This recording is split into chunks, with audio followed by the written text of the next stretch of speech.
Pi Network DEX versus CEX. Pi Network telah memasuki fase Open Mainnet. Namun justru di titik inilah pertanyaan paling penting muncul. Pertanyaan yang jarang dibahas secara jujur. Bukan tentang kapan harga naik. Bukan tentang listing di exchange mana. Melainkan tentang siapa yang sebenarnya mengendalikan nilai Pi di masa depan.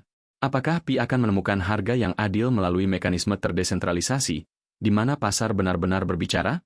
Atau justru nilai Pi akan lebih stabil ketika masuk ke exchange terpusat, dengan likuiditas besar dan struktur yang terlihat aman, namun tidak sepenuhnya bebas? Banyak orang mengira perdebatan DEX versus CEX hanyalah soal teknis. Padahal ini adalah perdebatan tentang kekuasaan ekonomi, kontrol harga, dan arah masa depan Pi Network itu sendiri. Di video ini, kita tidak akan berspekulasi. Kita tidak akan mengulang narasi populer yang sudah beredar di mana-mana. Kita akan membedah bagaimana mekanisme harga benar-benar bekerja, berdasarkan status resmi Open Mainnet Pi Network, desain DEX dan AMM yang sedang dikembangkan, kerangka KYB untuk exchange, serta aktivitas pasar yang nyata. Jika kamu ingin memahami bukan hanya berapa harga Pi, tetapi mengapa harga itu terbentuk dan siapa yang memengaruhinya, pastikan kamu menonton video ini sampai akhir. Karena pilihan antara DEX dan CEX bukan hanya menentukan cara Pi diperdagangkan, tetapi bisa menentukan apakah Pi benar-benar menjadi ekonomi terdesentralisasi, atau hanya aset digital biasa dengan kontrol yang terselubung.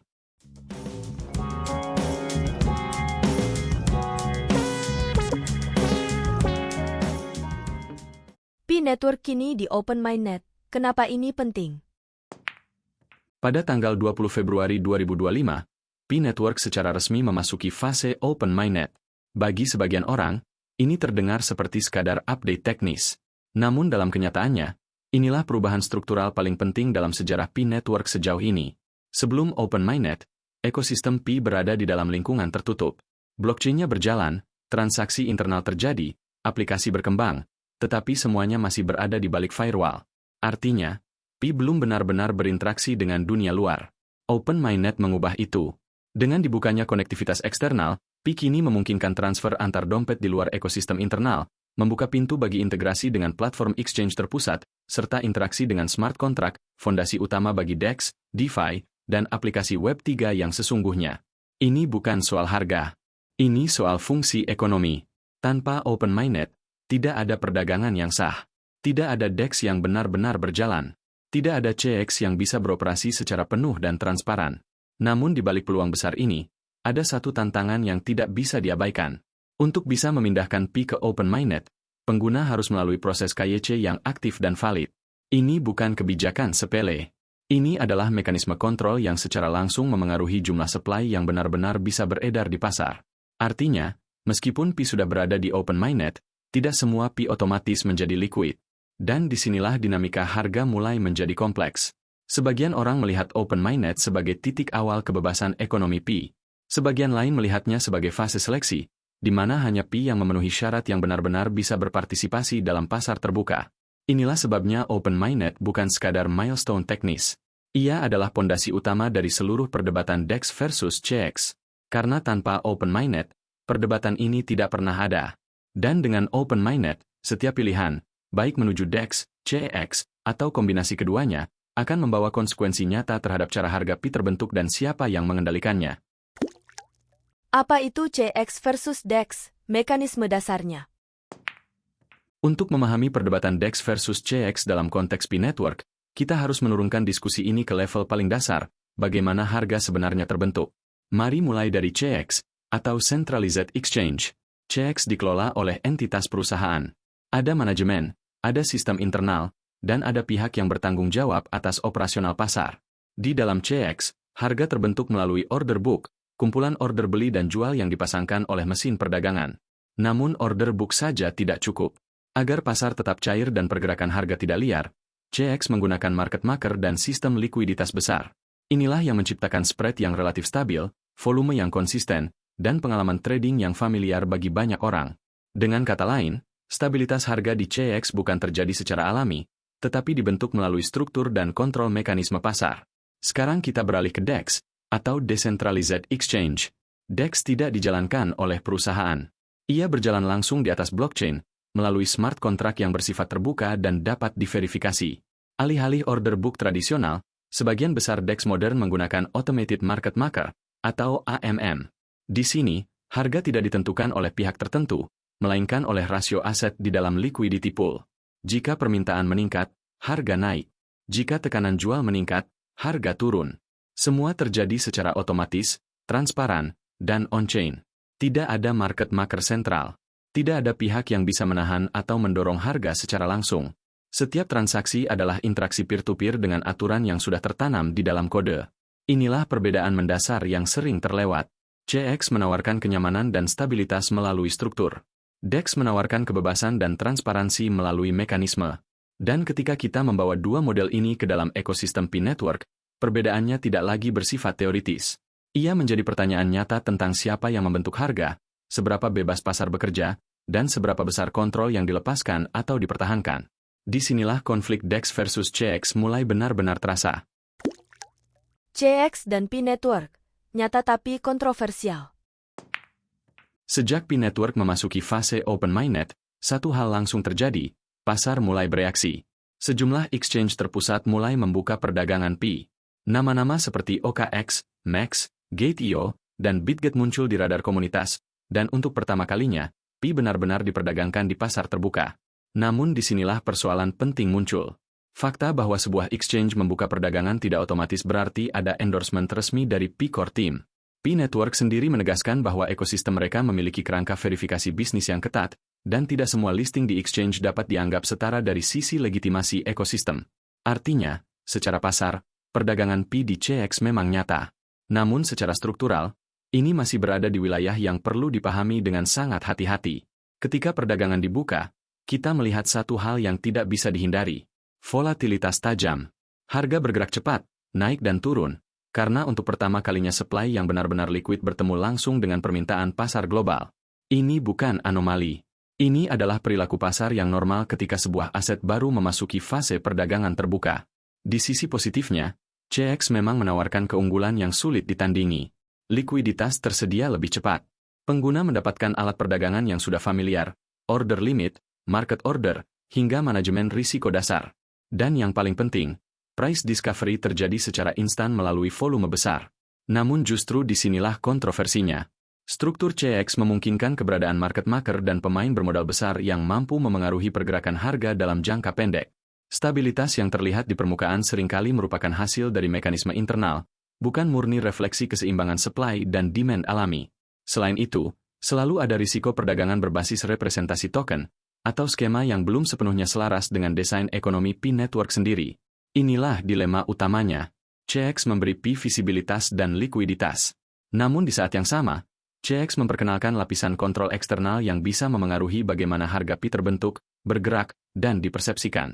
Dan ketika sebuah proyek membawa visi ekonomi terdesentralisasi, pertanyaannya bukan lagi sekadar apakah P bisa diperdagangkan, melainkan apakah cara P diperdagangkan sejalan dengan arah jangka panjang ekosistemnya?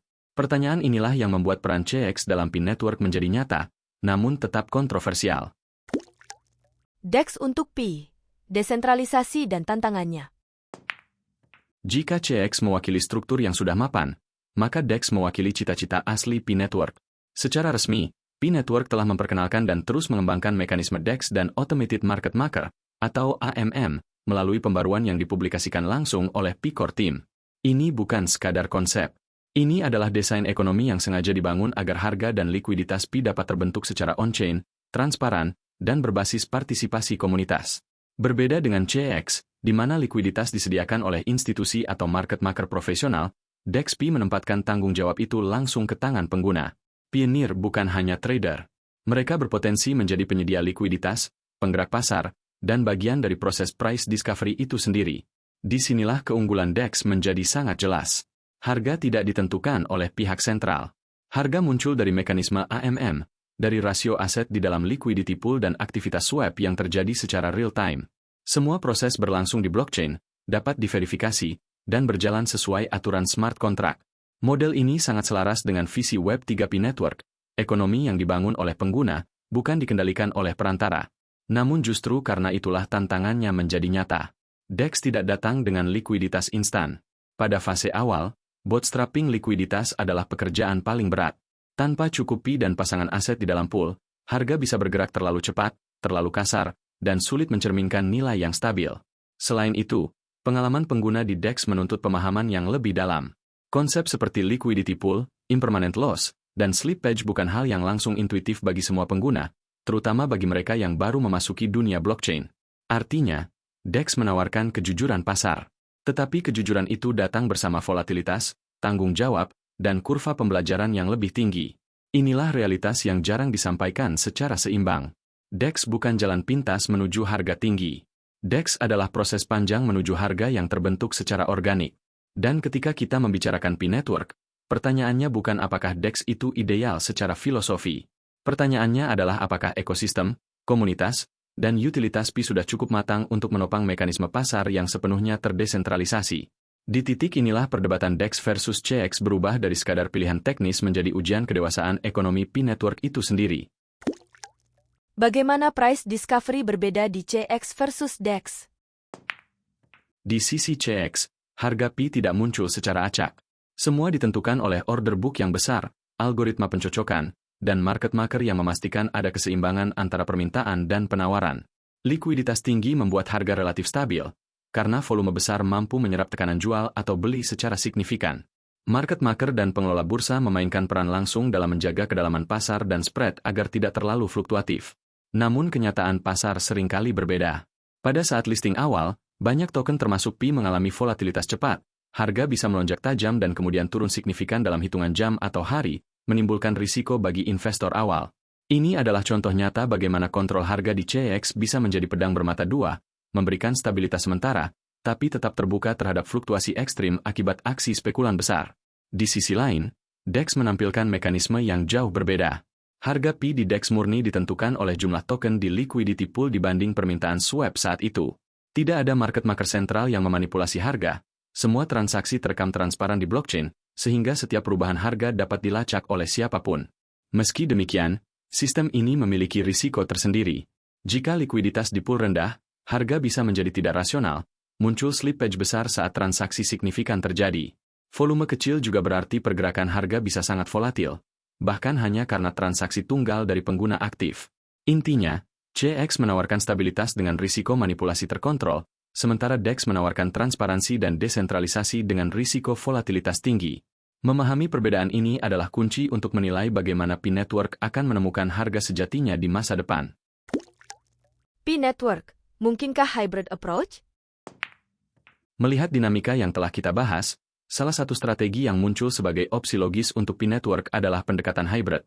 Pada fase awal, CX bisa berfungsi sebagai starter engine, menyediakan likuiditas instan, exposure pasar yang luas, dan mekanisme perdagangan yang familiar bagi investor baru. Dengan begitu, harga Pi dapat mulai terbentuk dan pasar memperoleh referensi nilai awal yang lebih stabil. Seiring pertumbuhan ekosistem, DEX dapat mengambil peran yang lebih dominan. Disinilah transparansi dan kontrol harga yang community-driven menjadi kunci.